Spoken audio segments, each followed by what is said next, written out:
Yeah. Now to once again ping pong to the opposite end of the spectrum and the Yeah. complete absence of depth and layers. Yes. Despicable Me 4.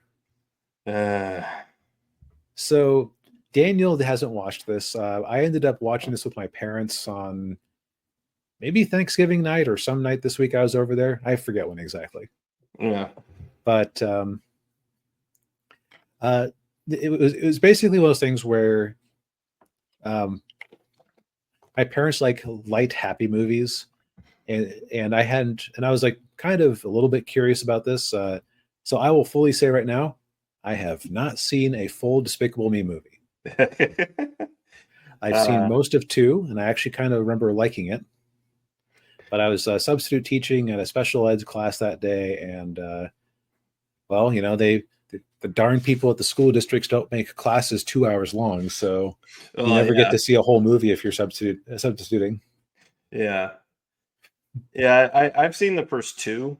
Um, and they're fun enough movies. I mean, they're Yeah, and I've seen the two Minions movies, and those are all right. perfectly serviceable is the way I would describe this movie. Yeah. So, so I have ended up seeing a lot of sequels to a lot of kids CGI movies, and what I've concluded is that with these types of movies, like okay, so you have Despicable Me 1, where I basically know the premise. Supervillain ends up having, I forget, was he? Why did he end up adopting those kids?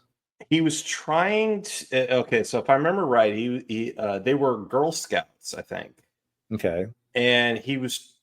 It was part of his scheme to try to get this. God, it was some. Oh, it was the shrink ray because he was trying to shrink the moon, okay, and the girls were part of his scheme to try to steal it. I think that's what it was. okay. I'll accept that. Yeah, Uh, it's been about 10 years since I've seen that movie, so I don't remember it too well. totally fair. Yeah. So so by the fourth movie, he has gone from being a supervillain to he's just an agent of the good guys, whatever Mm. their shield-like organization is. And but he ends up at a high school reunion for this school for villainy that he went to, where he runs into a mad scientist played by what's his name, Will Ferrell, doing a very bad French accent. Oh, Uh, who is a guy who is obsessed with cockroaches, so he has turned himself into a half man, half cockroach mutant. Which I was a little bit disappointed that my dad didn't seem to get it when I said to him, I was watching this. And one morning, Gregor Samsa woke up to find that he had turned into a giant cockroach. That's neither here nor there. yeah. So the thing is, he is it. For some reason, the supervillains seem to be largely okay with a governmental organization showing up to try to arrest this guy.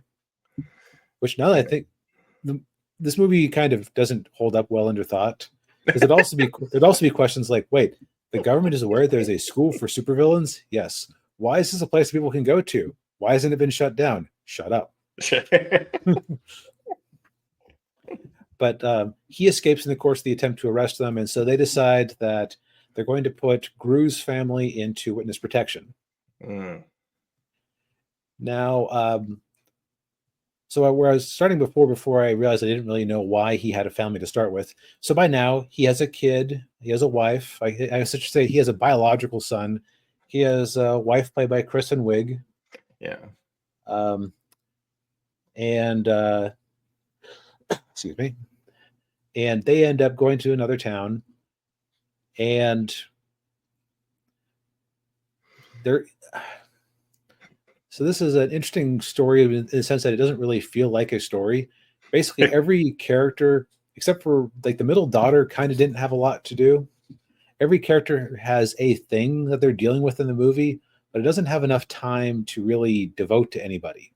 Uh, It's like I'd say like the main storyline is that Gru, because he's gone a lot, his son doesn't actually like him. yeah.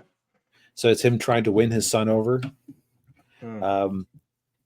Each daughter kind of has the thing going on. Like I said, the middle child kind of doesn't have a storyline.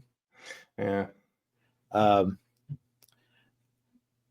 Probably the best part of it is that was a bit where the neighbor kid at their new house figured out that he was Gru and she wants to get into supervillainy, and so she makes him help her steal the school mascot of the villain school because that'll look good on her entrance exam or No. good on her application.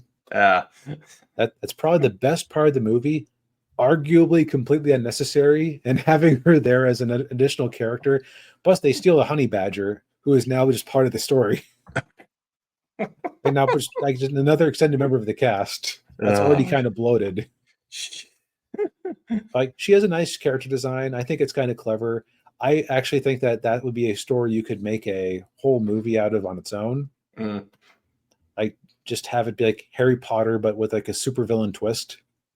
Yeah.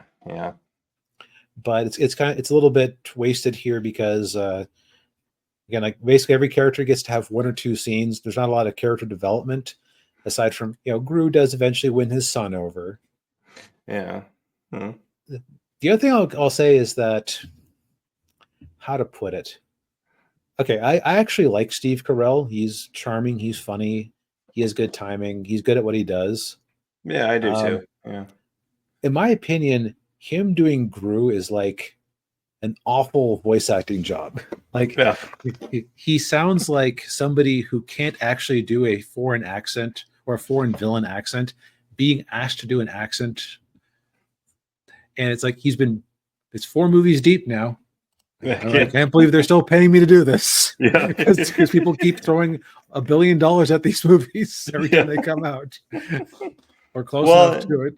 Yeah, and from his perspective, I mean, he's probably getting a couple of $1 million to do about a week's worth of work. Right, and show up, record some lines. In my actually, what was really funny was that I kept thinking that Will Ferrell sounded like Dr. Doofenshmirtz from from Phineas and Ferb. Which is funny, like that shows you how bad the French accent is, that it keeps making me think of a German guy. Oh. Well, so was his French accent better or worse than his Icelandic accent? From the Eurovision. I would say that he did a better job in Eurovision of having an accent. Okay. So, but overall, like, did I hate this? No. Would I watch a Despicable Me 5? Only if I was watching with other people who happened to be watching it. Yeah, you're not going to go out of your way to watch it. Yeah. Yeah. I probably do want to watch Despicable Me 2 sometime, just because I want to see how it ended, because I thought it had a neat setup, and this movie is basically smothered under there being too many characters in the cast now. Yeah. So it's like it's very much a turn on, and I don't think your kids will be harmed by this movie, but it also isn't going to challenge them at all. It's just it'll keep their attention for 90 minutes. Right. And if for me, the writer, it made like the one bit with the teen girl trying to make him do the help him out with the scheme, made me think, man, you're kind of wasting what could be an entire series on a side character who, if she is in the next movie, is just going to continue to contribute to the bloat of the story. Yeah. Well. Oh well. Not a firm recommendation, but harmless enough. Harmless enough. Yeah.